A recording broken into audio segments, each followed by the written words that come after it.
Welcome to Shakespeare FC, The Words, a 5-minute journey into the individual bits of language that were forged, fletched, hewn, and hammered, and sometimes crowbarred, into existence by our brilliant and witty Warwickshirean wordsmith, or, as you become more familiar, Uncle Will.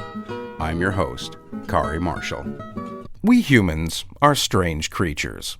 We still shake hands with complete strangers, even though we don't carry swords anymore. Well, most of us anyway. We ask, "How are you?" when we are definitely not expecting an answer. Some of us even find ourselves apologizing to inanimate objects when we bump into them.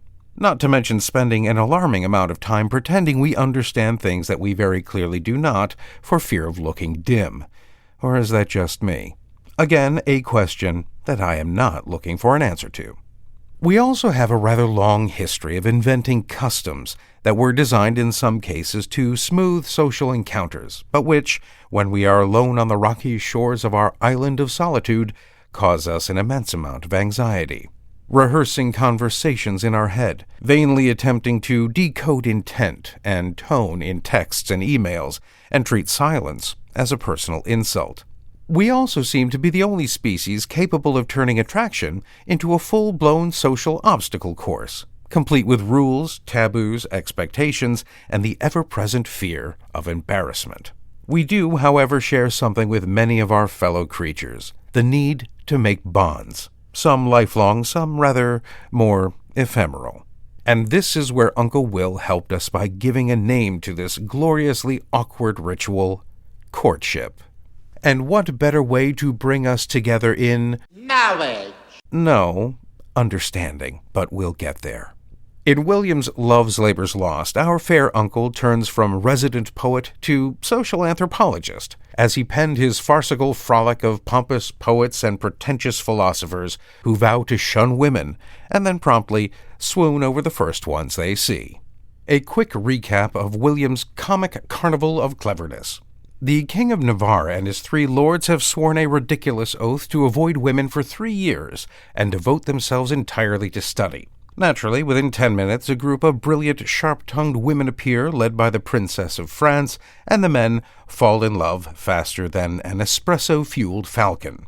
From this moment on, the men attempt a clumsy courtship with all the grace of a bison in a ballet class, which by Act 5, Scene 2, we see has not been at all well received by their prospective brides. We have received your letters full of love, your favours, the ambassadors of love, and in our maiden council rated them at courtship, pleasant jest, and courtesy as bombast and as lining to the time.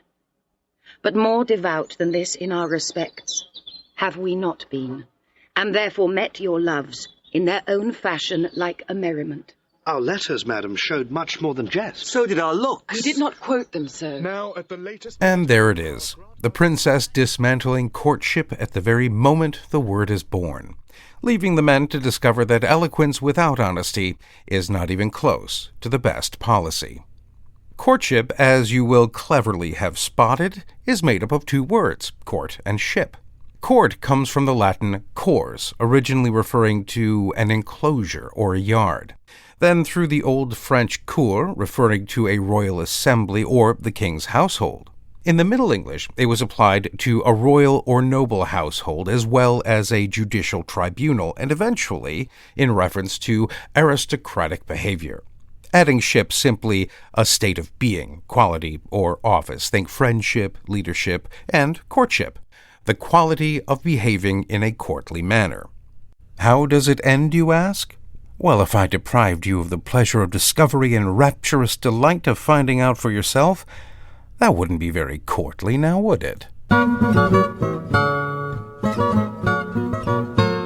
Well, alas and alack, my friends, that is all we have time for. Join us again next time for another hopefully informative journey into the mind of Uncle William. I'm Kari Marshall. Farewell until next time. Shakespeare Full Circle is a production of WGTE Public Media and is sponsored in part by the generous support of the Cowie Family Charitable Trust and Michelle and Kelvin McElwain.